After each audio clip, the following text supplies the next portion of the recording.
Alléluia, Alléluia, Alléluia à tout le monde. Euh, je me vois dans l'obligation de vous adresser ces quelques mots parce que j'ai reçu beaucoup d'appels et d'écrits. Les uns et les autres disent que je n'ai rien dit pour l'anniversaire, les 75 ans d'anniversaire de l'Église. Et d'autres voudraient que je dise quelque chose pour le début du nouvel an 76 pour l'Église du christianisme céleste. Je me suis vu trop petit et insignifiant pour ce faire.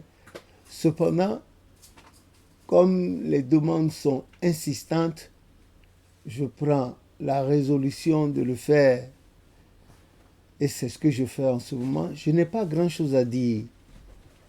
Je demande à l'Éternel Dieu qui a permis aux uns et aux autres d'être en vie, en chair et en os, de voir,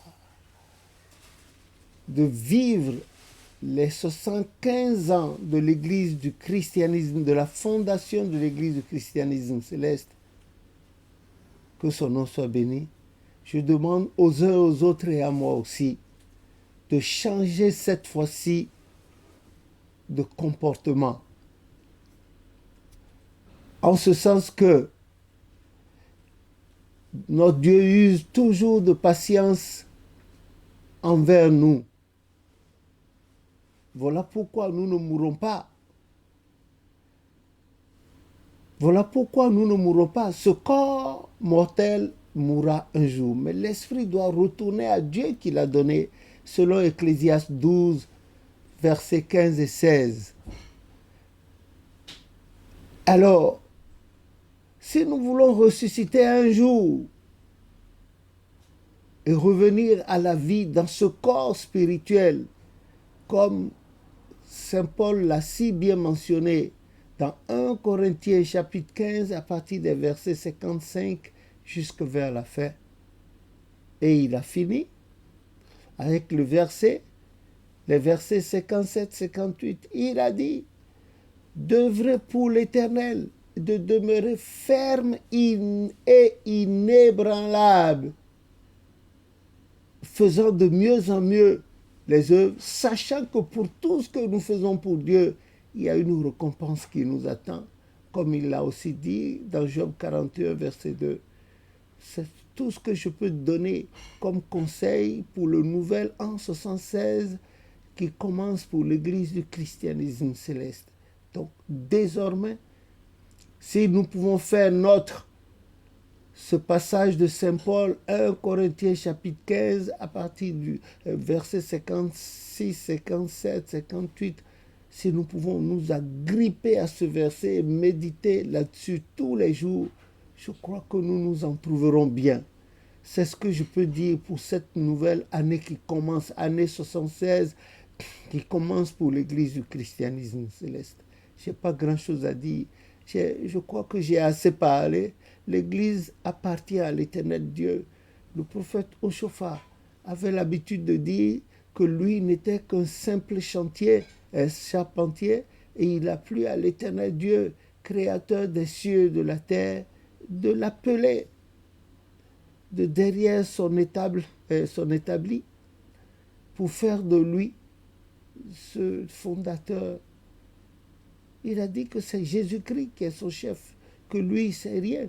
Et pour ceux qui ont eu la chance d'avoir suivi le prophète Oshofa un moment, vous allez voir que les très nombreux et grands miracles que Dieu faisait par ses mains, il en parlait peu. Sinon, les rares fois qu'il en parlait, c'était pour rendre gloire à Dieu. Alors, le Christ a aussi dit, heureux ceux qui n'ont pas vu et qui ont cru. Nous aussi. C'est vrai, le Seigneur nous a permis d'être nés entre les pieds de ce géant spirituel. Mais nous ne l'avons pas suivi du 1er janvier au 31 décembre toute notre vie. Non, il est arrivé des temps, on a passé du temps en sa compagnie, à côté de lui, on a vu, on a entendu, on a posé des questions. Mais lui, par contre, tout le temps, il y a d'autres personnes aussi qui ont été témoins des différentes et grandes manifestations de l'Éternel Dieu à travers lui.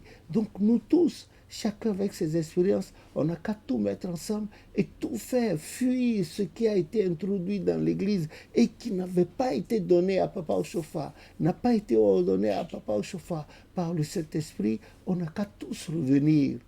On n'a qu'à tous revenir à la même table et laisser tomber tout ce qui est un handicap pour l'unité de l'Église. Je vous supplie. Voilà ce qu'on peut faire.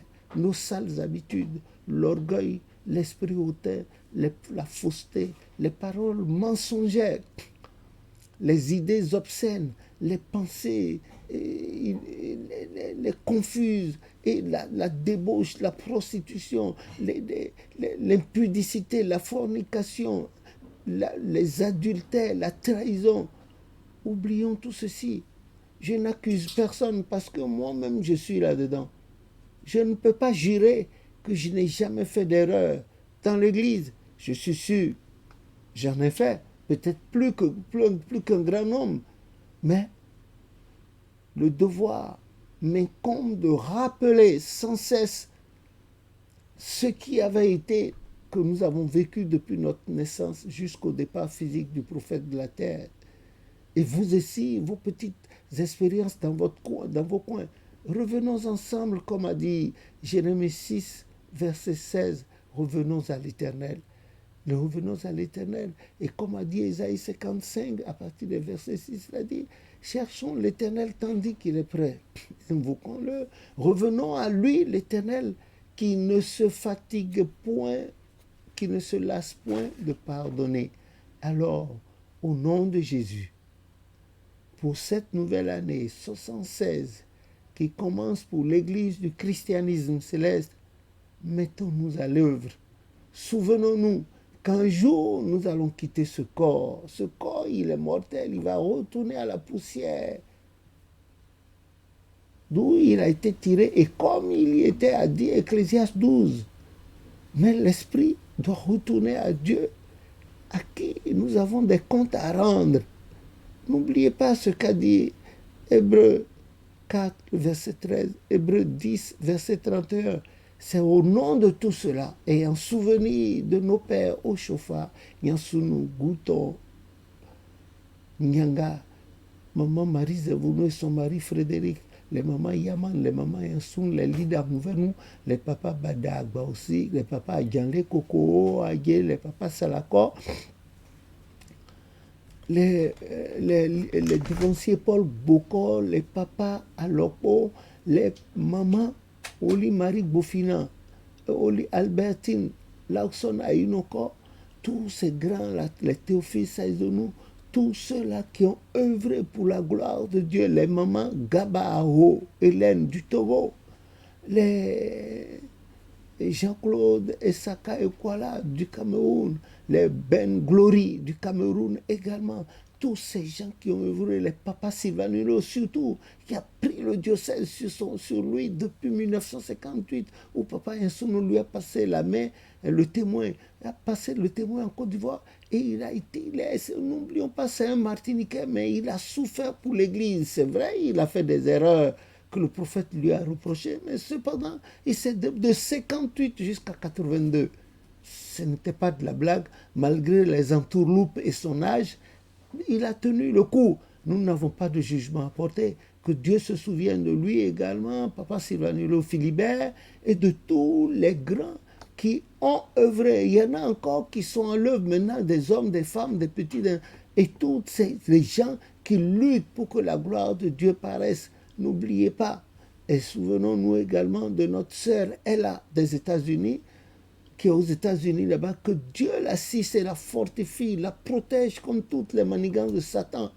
notre frère Emmanuel également, que l'Éternel l'assiste dans cette œuvre qui n'est pas du tout facile et que ceux qui l'entourent sachent qu'ils doivent l'aider pour prendre de bonnes décisions pour la gloire de Dieu dans son Église. Nous félicitons également ceux qui ne sont, nous remercions également ceux qui ne sont pas de l'Église du christianisme céleste, mais qui nous envoient de l'aide, par exemple dans le tirage des livres, tout ça. Non, les chrétiens célestes ne nous aident pas. Il y a une maman là qui prend toujours sa part de participation. Il y a la paroisse Géliel également, les dirigeants, et puis d'autres personnes qui ne sont pas du tout de l'église du christianisme qui nous envoient leur aide pour la promotion des œuvres de l'Éternel dans son église. C'est ce que nous faisons jusque-là.